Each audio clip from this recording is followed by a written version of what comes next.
With such a versatile genius amongst us, I'm sure today's webinar is on a rock to show.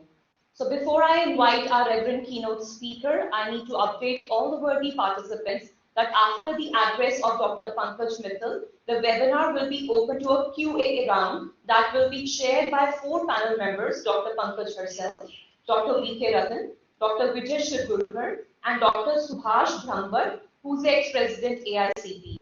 So for your kind information, during the address of Dr. Pankaj Mittal, the chat room will be open for all the participants to post their questions, if any. Please note that no one is allowed to raise their hand. It is always advisable to post your query along with your full name and the organization that you represent. So once the address of the keynote speaker is through, the question and answer round will commence. So all over to Dr. Pankaj Mittal, the court is yours. Thank you, sir. May I?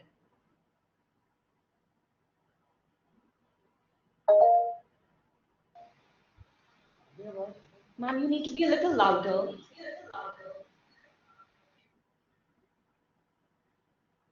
May I start? Am I audible? Yes, ma'am, but a little bit louder if you can be, though you're audible now. So a very good morning to all of you. And thanks for a very, very generous introduction. It was too generous and too long, I believe. Very generous introduction. And thanks to GNA University and AICP for inviting me here and allowing me to be a part of this webinar and allowing me to share my views with you. I have with me my boss, Professor J.S. Sandhu. He was my boss in UGC, and as very aptly put by him, mostly the question answers are put after the webinar, but I have a series of questions before the webinar itself. But boss is always right, so I will answer. I will try to answer the questions after my, my speech is over. So when we talk of the national education policy, everybody says that it is a very, very forward-looking, very innovative, very democratic, very student-centric policy. Democratic because something like 2 lakh people were consulted while making this policy. But then the essence lies in implementing the policy. See, it is a forward-looking policy. It is a very beautiful document. It has been acclaimed all over the world, everywhere. I mean, we go to very international forums. There also people are talking about the NEP of India. But this NEP will remain a very good decorated document lying in the shelves of the vice chancellors, tables or libraries, and say all those things. But if it is not implemented properly, it will only be a document which is not implemented. So the key lies in how to implement the policy very, very clearly. So AIU, when the policy came in 2020, we started with the awareness seminar because the vice chancellors, the principals, the academicians, they were to be told about the policy in very, very simple language, because normally the policy is a jargon which is used in the policy is not very easily understood. So we held a series of webinars to make people understand in very, very simple language that what the policy is. And after that awareness was created, now we are working on how to implement the policy. And I would also inform you that we held, AIU every year holds one national conference of vice chancellors and 5 zonal conferences of vice chancellors. So in those conferences also a theme was how to implement the national education policy. And we have come out with a book sort of thing, report sort of thing, AIU, that has been that was released during the National Conference of VCs, in which for every recommendation of NEP, we have indicated that what is the likely action, who will be the actor responsible for taking that action, like who will take that action, the university or the colleges or the government or the regulatory body, who will take that action, what will be the time frame, and what will be the performance indicator, that how we will measure that whether that action has been taken or not. So any of you who wishes to have that document, you can go to AIU website, or I can share it on WhatsApp also. Anybody who wants it, please send a message to me. We'll share it on WhatsApp to you. So that is a very good document. So coming to the national education policy, and what I feel is that most of the recommendations, at least 60 to 70% of the recommendations, are to be implemented by the universities and colleges. I mean, 30–40% of the recommendations, for example, establishment of HECI and the 4 verticals, say allotting 6% of GDP to education, or increasing the GER to 50% by 2035. These are some of the, or maybe even establishment of ABC, that is Academic Bank of Credit, or establishment of National Research Foundation. All these are the steps which are to be taken by the government. But then there are many steps which can be taken by the universities or the colleges to implement the national education policy. And I feel that is the area where we all should concentrate. For example, when you talk about the policy, the first, I mean, we'll talk about, say, university restructuring. When we talk of university restructuring or college restructuring, the policy says that every university, I mean, in future, there will be 3 types of universities: research universities, teaching universities, and degree awarding colleges. Now, in case of colleges, Dr. Sandhu was asking whether there will be 40,000 universities. No, there won't be 40,000 universities. These will be degree awarding colleges, and not 40,000 will become degree awarding, because they don't have the capacity to become degree awarding colleges. So many of them which are not good, they will basically be closed down. The ones who are really good, they will become degree awarding colleges. For rest, there will be sort of merging of certain colleges to make them degree awarding institutions, and some will close down. So my guess is that something like 15 to 20,000 degree awarding institutions will be there, and rest will be closed down. But then when we talk about the university, that whether it will be a research intensive university or a teaching intensive university, then who has to decide whether it will be research intensive or teaching intensive? I don't think the government will decide whether your university will be research intensive or teaching intensive. It is for the university to decide. And how will the university decide? Seeing their student profile, seeing their teacher profile, seeing their locational profile, seeing the industrial profile around the university, seeing their past performance, that whether they want to be research intensive or teaching intensive. And whatever they want to be, whether research intensive or teaching intensive, they have to prepare an IDP, institution development plan. In the institution development plan, it will be written that this will be a research intensive university, and for becoming a research intensive university, these are the actions to be taken, and this will be the time frame in which those actions will be taken. Similarly, for a teaching intensive university, and there's nothing wrong in being research intensive or teaching intensive university. Both are equally good. But then the policy also says that you have to become a multidisciplinary university. Again, for becoming multidisciplinary university, or even if it is a college, I mean, I understand that most of the participants here are colleges. So even if you are a college today, tomorrow you will become a degree awarding institution. And for becoming a degree awarding institution, you have to be at least following 2 conditions or 3 conditions. One is you should be multidisciplinary. Second is you should be having at least a student strength of 3,000 students. And third will be you should be NAAC accredited at a good grade, with a good grade. So right now, if you start working on this, that yes, I have to become a degree awarding institution in future, I will be a college which will be having the power to devise the curriculum, devise the method, the way we are going to teach our students, devise the way we will assess and evaluate our students, and also give the degree to our students. So if you have to do all these things, then you have to decide today that how I will do this. What type of resources will be required to take up all these activities? What type of capacity building of the teachers will be required to take up all these activities? And you have to start right now, because right now your administrative staff is not sort of trained to say hold the examinations, because examinations are held by the universities, to sort of even set the question papers, or I mean many of the activities, even devising the curriculum, because curriculum comes ready-made from the universities. So if your teachers have to devise the curriculum, they have to be trained on devising a good curriculum. Of course, the General Education Council, which was talked about in the policy, they will be giving a broad curriculum on the LOCF basis, that is National Learning Outcome Based Curriculum. But the nuances of the curriculum for each university or college has to be decided by the faculty of that university.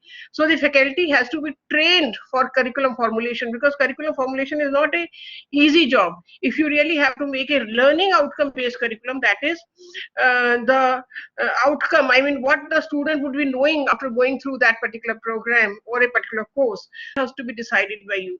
So from right now, you should start training. You can take the help of your affiliating universities, of the experts in this area, but start training your teachers right now. If you are a private college, you should start right now that how to have a minimum student strength of 3,000, because if you do not have a student strength of 3,000, because I mean, it will be difficult to become a degree awarding institution, because the policy says that every institution should be having at least a student strength of 3,000. Similarly, NAC accreditation. Now, in future, accreditation will be sort of the main stick or main parameter for regulation. So if you are highly accredited, you will be getting many benefits, whether it is starting of a program, or whether it is having foreign collaborations, or whether it is starting online ODL programs, or whether it is having foreign faculty and foreign students. So there will be many things which will be sort of linked with the accreditation. So it is in the interest of the colleges and the universities to ensure that they have highest accreditation status with them. So this is with regard to the restructuring of universities and colleges. And then the biggest thing, that the affiliation will be sort of dismantled, or they abolished, that there will be no affiliating universities and no affiliated colleges. So again, I was saying, like the way I was saying that you have to do the capacity building, you have to create the infrastructure. So you have to be prepared for it, both universities as well as colleges, that if you are de-affiliated from a university and if you become a degree awarding institution on your own, then how will I survive? How will I do all these things? And in the part of the university also, I know that many of the universities and many of the vice chancellors have been speaking in the webinars that their main source of income is the affiliation fee. So if the affiliation goes away and the affiliation fee goes away, will they be able to survive? And if they will be able to survive, I mean, what are the alternate sources of funding they will be looking forward to? So all these things have to be looked into by the universities as well as the colleges. I don't think government is going to give you extra funding, that because your affiliation fee is not there, you will give you extra funding. And I do understand there was a vice chancellor, Nilima Gupta, was there in the Kanpur University. She was once telling in one of the seminars that she is not getting any funding from the university. Then I said that if you're not getting any funding from the government for the university, how are you surviving? She says, I am surviving on the affiliation fee. So that was a shock to me. If there are such universities who are only surviving on the affiliation fee, then God knows what will happen when the affiliation goes away. Of course, the affiliation will not go away in day one. It will be going away in a phased manner over a period of 15 years or so.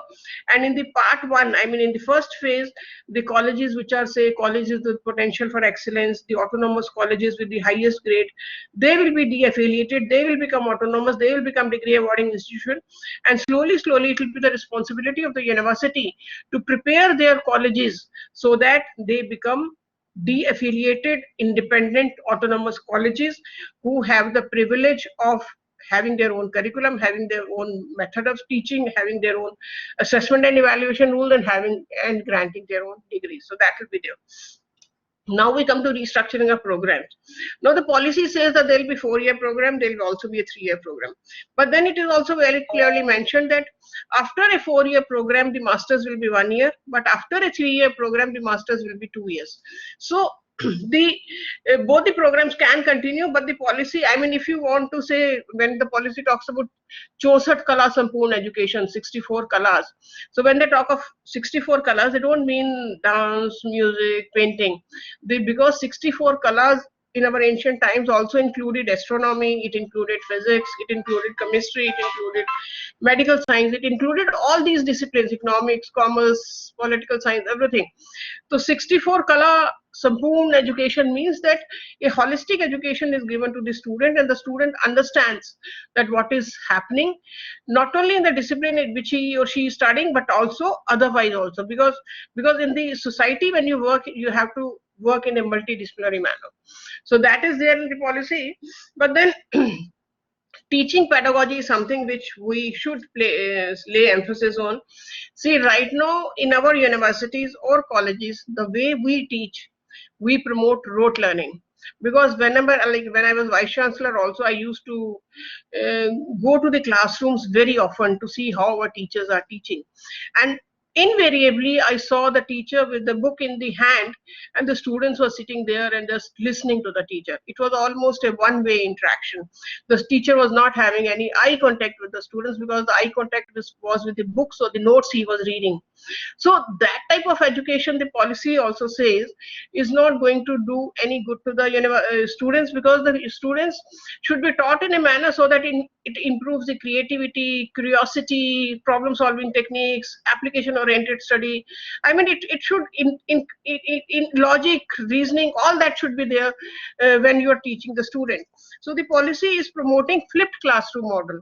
Now, flipped classroom model, for those who do not know, flipped classroom model means flip. I mean, just उल्टा कर दो. Whatever the way we are teaching, उसको बिल्कुल उल्टा कर दें. कैसे? In our country, we are teaching in the class and students are sort of analysing, rationalising in the homes. मतलब क्लास में पढ़ाते हैं और बच्चे घर पे जाके मनन करते हैं.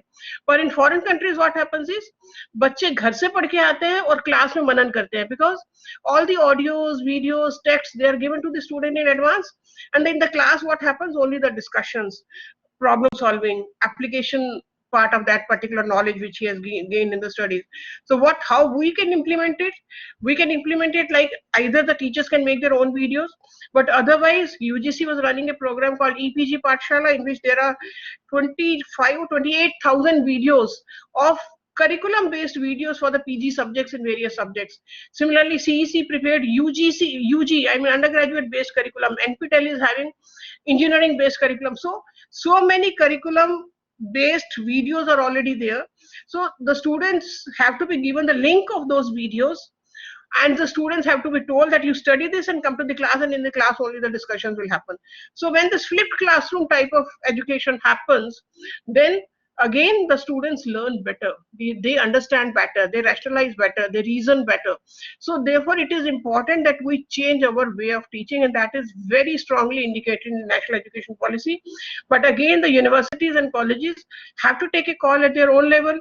They have to go to their academic councils, executive councils, or board of management and say that yes, we will adopt, if not straight away flipped classroom model, at least a hybrid model of teaching in which it is partly the way we teach right now and partly the flipped classroom model, and slowly we can shift to 100% flipped classroom model.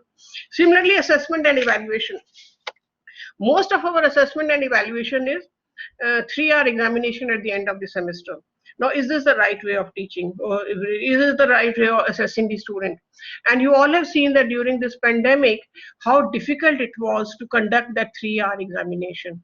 I mean, there were so many circulars from UGC, the universities were crying hoarse that how do we conduct this 3-hour examination? We are neither able to go offline because of pandemic and nor online because there is a digital divide in the country. Every student or the teacher or the parent is not having access to the internet or the device, or even a room where the student can sit quietly and learn, because the households are not that big that every student will be having a separate space also to study and give examinations. So there were very many difficulties faced by the students during this assessment and evaluation process. So the policy says that why do you depend upon the 3-hour examination at the end of the semester? Why don't you do the continuous assessment and evaluation of the student? And this continuous assessment can be through multiple ways. It could be quizzes, it could be face-to-face interviews, it could be assignments, it could be projects, it could be activity based, it could be so many ways are there to assess and evaluate the students, and they are all good ways of assessing the student. So please modify your ways of assessing the students now that as a college you will be having the power to assess and evaluate the student, and for the first time you will be doing it because till now the university was doing it. So start with the best way, start with the best way of teaching, start with the best way of curriculum formulation, start with the best way of assessing and evaluating the students. So if you do this, I mean the foundation itself will be very strong, that you are starting with something which is very good. So assessing and evaluating the students, the teaching pedagogy, the curriculum development, all this has to be done by the teachers right now. I mean, because when this is pandemic time and teachers are comparatively free, because many of the universities have sort of stopped the classes, many online classes are not happening. So this is the time when you can start doing all these things. So please start doing all these things. Now, something which Dr. Sandhu was talking about was ABC. academic bank of credit. And when we say that the policy is student-centric policy, the most important point of that and the most innovative, I feel, concept of the policy is ABC, that is academic bank of credit. Now, before I answer his question, let me first explain in simple term what is ABC, what is academic bank of credit. Now, all of us have accounts in commercial banks in which we deposit our money. ABC will be a bank which will be established by the government of India. But in that ABC, we cannot deposit money, but we can deposit credits. So who will have account in the ABC? All the students will be having an account in the ABC, and to the account of the student, the credits will be deposited instead of money. And who will be the members of ABC? All the universities who intend to become members of ABC will become members of ABC. So the university like GNDU, Delhi University, JNU, all good universities will become members of ABC. Now, how will the credits be accumulated? See, right now we give admission to a student in a particular program. Program I say BA, BSc, BCom, BTech, BE. These are the programs in which we give admission to the student. But within a program, there are various papers. Say BA, if you are doing, in BA there are say 16 papers. So these are 16 courses.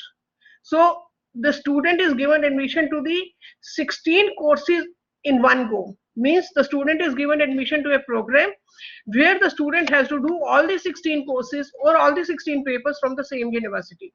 But the future is going to be entirely different. What the future will be?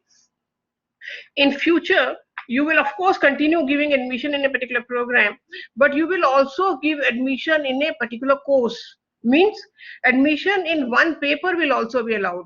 Paper and course are used as a synonym. I mean, in general practice, we speak about paper in Indian context, but world over it is spoken as a course. So that means if you are having 16 papers in a BA program and you are running 16 courses in that BA program, then in addition to having students for the complete BA program, you will have some seats earmarked for different courses. That say for one course or two course or three course or fourth course. So for every course also you will have say 10, 20, 30, 40 seats depending upon the university and the capacity of the university.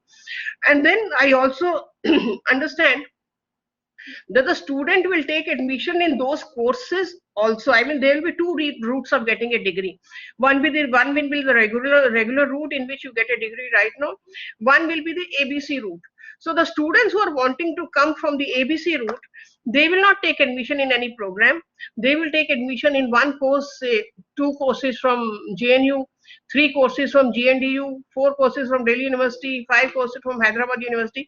Like this, a student can do all the 16 papers or maybe more papers, 20, 30, any number of courses the student can do from different universities. And once a course is complete from a particular university, he goes to the ABC and tells to ABC that I have completed this course from this university with this grade and these many credits. Then his credits will be deposited in his or her account. So the student keeps on accumulating credits by doing courses from various universities. And then when the student sort of there are 2 conditions, because I was a member of that ABC regulation committee. So 2 conditions which we imposed was that if you want to get the degree from the ABC route, then at least 50% of the courses should have been done from the university from where you are wanting to have a degree. So if you have done 50% courses from a particular university, and if you have done sort of all the core courses which are required for getting a degree, because otherwise you can also do courses from different streams, then you don't get a degree of a say BSc physics or BA in political science. Then you get a BA liberal education degree where you have done say from a particular core area you have not done a definite number of courses, but you have done so from multiple because that was your interest area. So then you will get a liberal education degree. But if you have done a particular number of papers which are required for getting a degree in the core subject area, and you have done 50% of the courses from a particular university, and then suppose for example for BA something like 120 credits are required. So if you have say in your account 150 credits, so if you have 150 credits in your account and you have out of those 150, at least 120 credits which match both the requirements, that is 50% from a particular university, and all the courses of the core discipline are sort of complete. Then you go to that university and say that in lieu of these 120 credits, give me a degree. And the university, because it is a member of ABC, they'll be obliged to give a degree to you. So you will get a degree by studying multiple papers from multiple universities. So what does that mean? That means the student is getting so much of freedom. He's getting the freedom of choosing a course. He's getting the freedom of choosing a university, means multiple universities within a program. He is getting the freedom of speed, the speed with which he or she wants to study. And he is also having the freedom of learning any subject of his or her choice. So once the student goes to that particular university and sort of uses 120 credits for getting a degree, then the degree will be given to that student, and out of 150 credits in his account, only 30 credits will remain, because 120 he has already redeemed for getting a degree. So that will be the way in which the ABC will operate. So the universities have to give admission to the courses in addition to the program, and the student will keep on accumulating credits. And once the threshold number of credits is achieved, with the two conditions, that 50% are from the university from where he wants to have a degree, and the number of credits in the core subject area are complete, he can get a degree. Now the question posed by Dr. Sandhu was that how will I, as a university, suppose a student goes to GNDU to get a degree based on the 120 credits, out of which some credits are done from the C grade institution or B grade institution. He doesn't feel like having those credits transferred in the university, because that will sort of imply that the level or the quality of the degree is not as good as the quality of the degree of the GNDU would be. So the answer to that is that in academic bank of credits, the transfer of credit is only one way. It is not two ways. One way means the A grade university credit can be transferred to C grade university credit, but C grade university credit will not be transferred to A grade university credit. So that provision has been there, that it will be only one way transfer of credits, because of course if a student is getting admission in a C grade institution, he is doing 50% of the courses in a C grade institution, but he has done say 5 courses from A grade institution, then of course they can be transferred and he can get a good degree. But if he has done 50% from A grade university and some from C grade universities, those credits will not be transferred, because that will impact the quality of the degree the student is getting, and no institution will like that the quality of the degree awarded by him or her is sort of diluted. Therefore there is only one way of credit transfer, not two ways. So this was the concept of ABC, and for that again the preparation the universities have to do is, because the ABC will be established by the government, but the preparations the universities have to do is that they have to go to their AC and EC and allow admission to the courses, because right now it is not there. They have to decide that which courses they want to offer to the student. And again, in the future what will happen will be that the courses will be sort of teacher centering, in the sense that if a teacher is very good in a particular university, many students will be wanting to do that course from that teacher. So in lighter vein, I can say that the teachers, the vice chancellors will come to know that which teachers are more popular, which teachers are more wanted. So those teachers' courses will be more popular than the teachers who are not teaching that well. So that is the concept of ABC. And lastly, I would like to talk about internationalization of higher education. Internationalization, again, the policy says that the foreign campuses will come to India. The Indian campuses can go abroad. There can be a joint degree, dual degree. That again, I mean, this is something which we were waiting for a very, very long time. UGC has been pressed very hard that they should allow joint degrees and dual degrees. Now they are being allowed.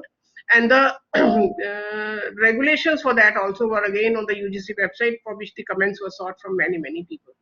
So these are some of the thoughts which I thought I will share with you. One more thing, that was about the faculty development. See, mostly what we say is that I mean, one thing is that the faculty will be getting the full freedom of what to teach, and how to assess and evaluate their students. That is one thing. Second thing is mostly the faculty cribs that falana teacher doesn't work very well. He also gets the same salary. I work so hard. I also get the same salary. So what is the fun in working so hard? So the policy very clearly says that if a teacher is really doing good in terms of good teaching, there can be fast track promotions, there can be rewards, there can be incentives. Now it depends upon the vice chancellor that he or she recognizes the good teacher and rewards them, incentivizes them for good teaching. And the policy also says that if you see some teachers in your university who are having some leadership acumen, who are having some say administrative acumen, then identify those teachers, train them to become good leaders so that we have good future vice chancellors, good future registrars.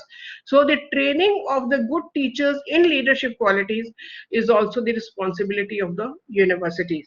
And it is also the responsibilities of the university to look after the colleges right now, because in future when they have to de-affiliate those colleges in a phased manner, it is their responsibility to do the capacity building of the colleges in such a manner that they are able to survive without them and they are able to flourish without the universities. So that is the responsibility of the university, and that is the right of the colleges. So the colleges should demand from the university, yes, we are looking forward to you for our capacity building, whether it is capacity building in terms of infrastructure, or capacity building in terms of training the teachers or the students or administrators. So all that type of capacity building is required. So with this, I would like to end, and I think I have answered. I was trying to write the question when Dr. Sandhu was asking. I think I have answered most of the questions. If something is left out, I am here to answer them too. Thank you. Thank you very much.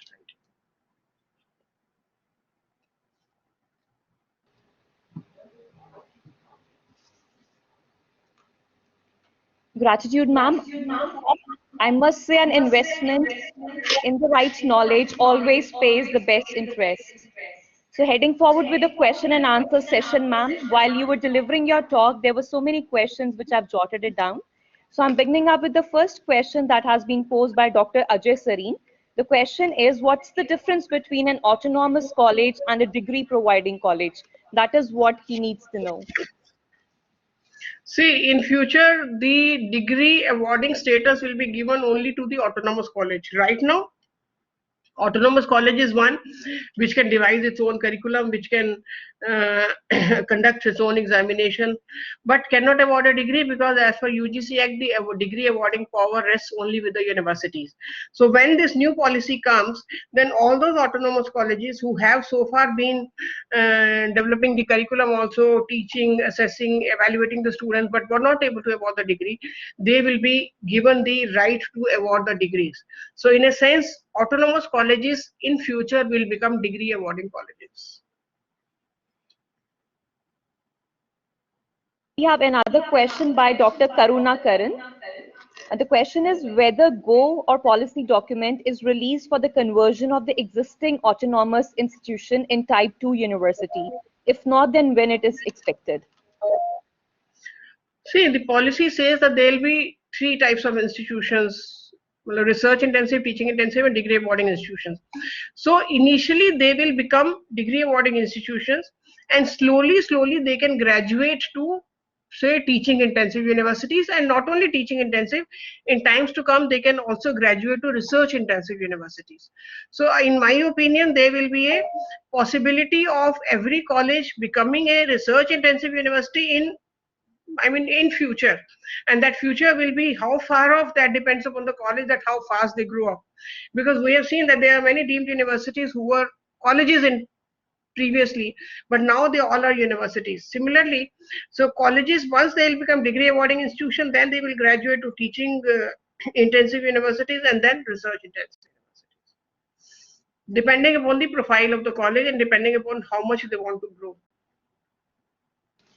Thank you, ma'am. There's another question. So whether Arts and Science College wish to convert as a multidisciplinary degree awarding autonomous institution, can this institution start their own program? See, the policy says that all the institutions will be multidisciplinary institutions. So art and science, I mean, it's only art and science. So every Actually, one should also understand that multidisciplinary does not mean that every discipline on the earth will be taught in every institution. That is practically not possible.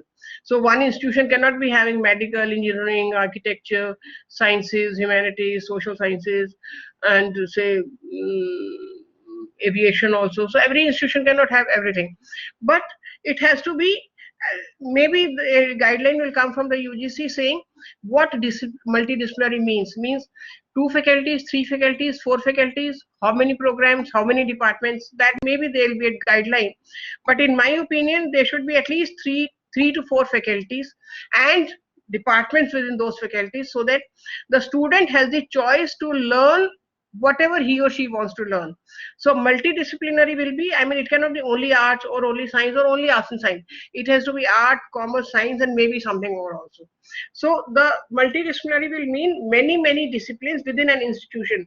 So whether it is a university or a college, maybe the colleges will start slow in the beginning, but ultimately they also have to become big multi-faculty institutions, and 3,000 is the limit which has been set in the policy, that at least 3,000 students should be there.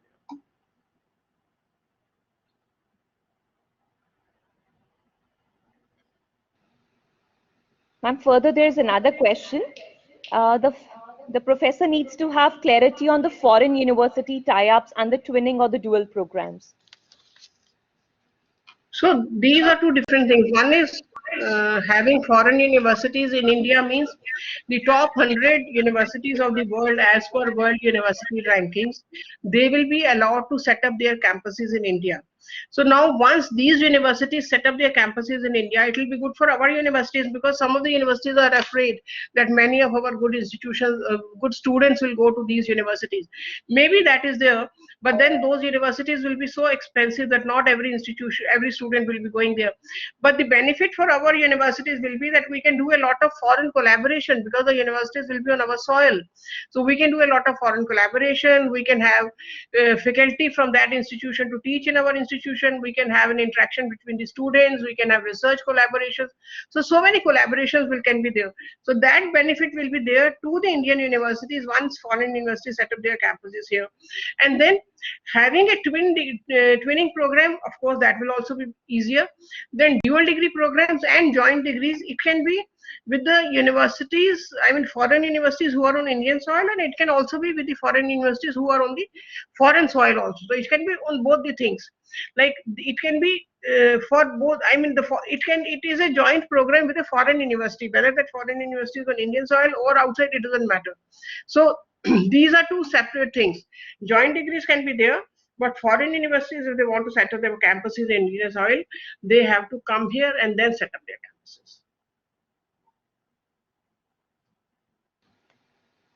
So ma'am, there's another question by Dr. R.S. Jhanji. So the question is, he needs to have some light to be thrown upon type 1 registration body. Type 1? Type 1 body. Type 1 regulation body. I don't understand what is type 1 regulation body. They want to have some light to be thrown on type 1 regulatory body. Actually, there is no such term as type 1 regulatory body. And they require is, I would rephrase it. There is a question which says type of composition of regulatory bodies. Composition of regulatory bodies. Okay. Yes. So, as you all know that right now we have University Grants Commission, which is doing the regulation as well as funding. There is AICT, which is doing the sort of, it is a professional standard setting body for engineering and technology. Similarly, we have Bar Council, NCTE, National Medical Commission. So for every discipline, there is a different standard setting body. So at times there is a lot of overlapping, because in UGC when I was there used to be overlapping with NCT, there used to be an overlapping with BCI, there used to be an overlapping with AICT. So the policy says that to avoid that overlapping, there should be only one body, that is HECI, Higher Education Commission of India, which should look after whole gambit of the higher education, whether it is engineering or medical or social sciences or law or everything. I mean, there should be one. Law, of course, is kept separately. So there should be one overall overarching body which will look after everything. And then again, throughout the world, regulation and funding is not done by the same institution nowhere in the world except for in India. So they have very rightly separated out funding from the regulation. So regulation will be done by NHERC and funding will be done by Higher Education Grant Council. So these are two bodies. One will be National Accreditation Council, the third vertical of ACCI, and that National Accreditation Council will be doing the, it will be a meta accrediting body which will be accrediting the accrediting bodies. Means right now we have NAC and NBA. So these are two accreditation bodies. So NSC will be accrediting the accrediting bodies. And then lastly, there will be HEGC, General Education Council. The General Education Council will be making the learning outcome-based curriculum and National Higher Education Qualification Framework. That is also something very important, that India, which is the largest, second largest higher education system in the world, we still do not even have a National Higher Education Qualification Framework. So this GEC will be making a National Higher Education Qualification Framework. There is means extension of this question. Dr. R.S. Jhanji is also asking about the fate of thousands of rural and rural colleges having lesser admissions, and what will be the fate of infrastructure in existence. Like as you have mentioned, these universities will be having 3,000 or more admissions. He is having doubt on what about the smaller colleges. I think smaller colleges will be merged together and then one institution will be made, because of course this is a very difficult recommendation to implement. But then the government will come out with some policies at how the colleges can be. I mean, right now there are so many colleges with only 100 students. So the policy says with 100 students and single faculty, you cannot be having a holistic development of the student. So they are saying at least 3,000. I mean, that is a threshold level which should be there, that at least 3,000 students should be there, and colleges should be multi-faculty. So all these colleges, I mean, if they are really bad colleges, they'll close down. But if they are good enough and if they can be merged together and form a good multi-faculty college, that will be the future of these colleges. Ma'am, you have also shared like student will have the flexibility to earn the credits from any institution of their choice, and they can take any course in bits and pieces, they can complete their degrees. There is a question from Dr. Dilip that if student is having 120 credits from different disciplines, then in which discipline student will get degree? The student will get degree of liberal education, but Bachelor of Liberal Education. So if the student is having whatever are the required number of credits in the core discipline, he will get the degree of that particular discipline, say suppose Hindi or English or pol science or physics, then he will get the degree of that particular subject. But if he is having multiple disciplines with no core complete of any particular area, then the student will get a Bachelor of Liberal Education. Okay. Right. There is another question, ma'am, like for A grade universities, will the government be controlling any fee criteria? Any seats? Fees, ma'am, fee and seats both. Their tuition fee and their seats, number of seats. See, seats most of the time now you would be seeing that mostly it is the central admission test. For example, NEET is there, JEE is there, AIEEE is there. So seats mostly it is a central admission test. But future, what will happen? I don't think they will be controlling the seats and all. But then for the benefit of the students and for avoiding commercialization of higher education, there may be some regulation. But in my view, exact controlling will not be there. That is what I feel. But of course, we have to see what regulations come in this regard, because UGC is the regulation making body right now. So they will have to decide. But as I read the policy, a lot of autonomy has been given to the universities and colleges. Therefore, I don't think that there will be strict control on either fee or admissions. Thank you, ma'am. There is another question from Dr. Sushil Dharmani. He is asking to clear the concept of research university. So research universities will be the universities where research is given more focus. Of course, they will be teaching also. They will be teaching programs in the teaching, I mean in the research universities also. But the more focus will be on research areas. There will be more focus on the publications, patents, awards, say PhD students. So focus will be more on research, and for example, there won't be any undergraduate programs in research intensive university, but in teaching intensive university, you can have undergraduate programs, postgraduate programs, research programs. So there will be a research in teaching intensive university, but not to that extent. And there will be a teaching in research intensive universities, but not to that extent. So the focus in research intensive universities will be research, and in teaching intensive universities, it will be teaching. But as you say, teaching and research go hand in hand. So both will have both the things, but the ratio will vary. Can a student complete 3-year or 4-year degree program in less than stipulated time by completing the required credits? I think there so, is a yes. question from Kavaldeep Kaur. Okay.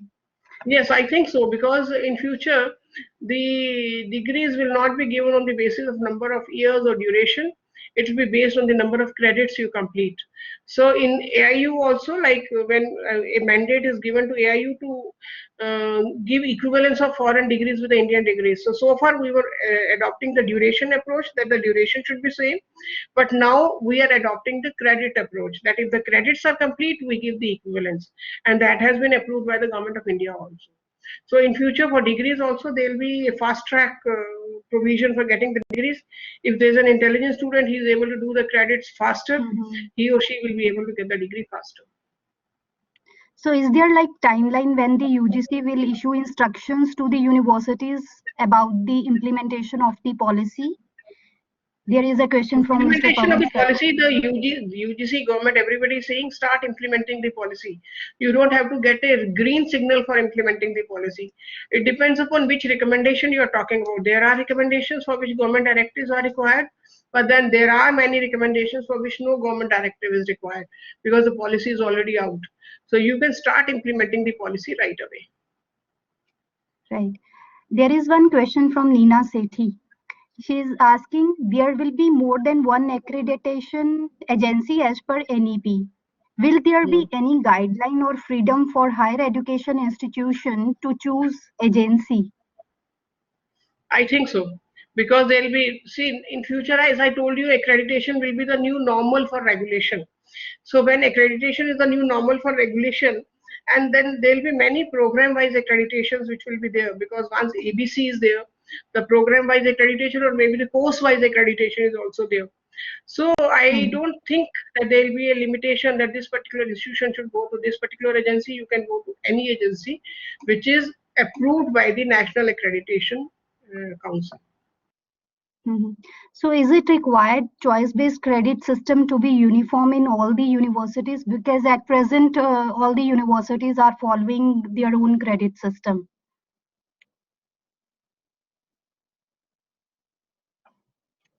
Ma'am, your voice is not audible.